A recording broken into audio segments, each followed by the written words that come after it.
Selamat malam. Di sini saya Charles Fernando ingin mempresentasikan materi mengenai filosofi riset dalam bidang akuntansi keperilakuan. Baik, pergeseran arah riset. Pada tahun 1970 terjadi pergeseran pendekatan dalam riset akuntansi. Alasan yang mendasari pergeseran ini adalah pendekatan normatif yang telah berjalan selama satu dekade ini tidak dapat menghasilkan teori akuntansi yang siap digunakan dalam praktik sehari-hari.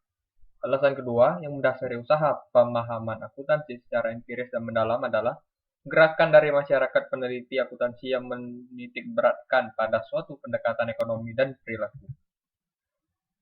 Rochester dan Chicago mengembangkan teori akuntansi positif yang menjelaskan mengapa akuntansi itu ada, apa yang dimaksud dengan akuntansi, dan mengapa akuntansi melakukan apa yang mereka lakukan, serta apa pengaruh fenomena ini terhadap manusia dan penggunaan sumber daya.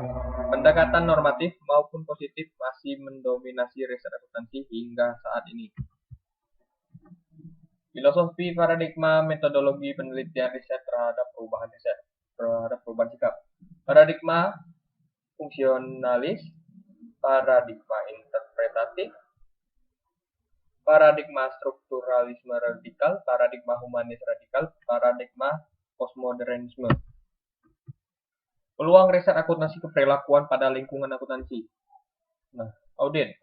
Penjelasan dari ini berorientasi pada pembuatan keputusan dalam audit dan telah memfokuskan riset terakhir pada penilaian dan pembuatan keputusan auditor.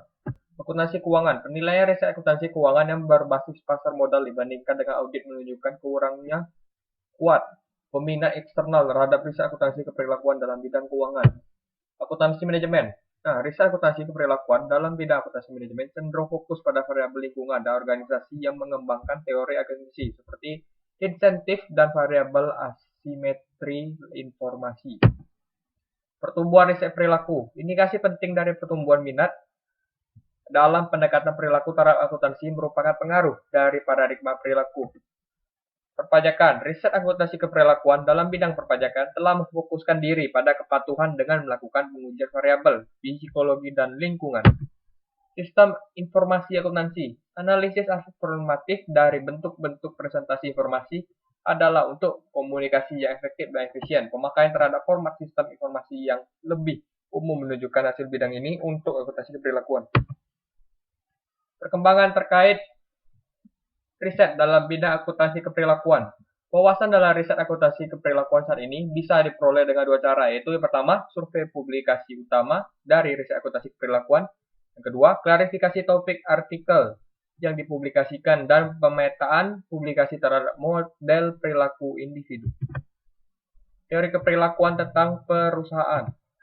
Teori organisasi modern mempunyai kaitan dengan perilaku perusahaan sebagai suatu kesatuan terhadap pemahaman kegiatan perusahaan dan alasan anggotanya. Model motivasional dari perilaku manajerial. Pengujian terhadap literatur berdasarkan realisasi motivasi mengungkapkan bahwa kebanyakan dari penulisan empiris dan teoritis sebenarnya mendasarkan tulisan pada motivasi partisipasi dan tingkat yang lebih rendah. Wawasan untuk masa depan. Masalah utama di masa mendatang adalah bahwa penandaan untuk riset ini akan berkurang jumlahnya. Kantor akuntan publik yang termasuk dalam The Big Six di Amerika Serikat saat ini kurang mendukung riset akademik dibandingkan di masa lalu. Tindakan adalah cara yang lebih baik untuk meningkatkan pemahaman seseorang terhadap suatu fenomena, kecuali dengan melakukan riset dan menulis tentang fenomena tersebut kepada orang lain dan melakukan berbagai perbaikan. Demikian pula keunggulan teknologi khususnya komputer telah membuka dan mendorong peneliti untuk mempertimbangkan masalah-masalah yang ada pada masa lalu telah tertutup.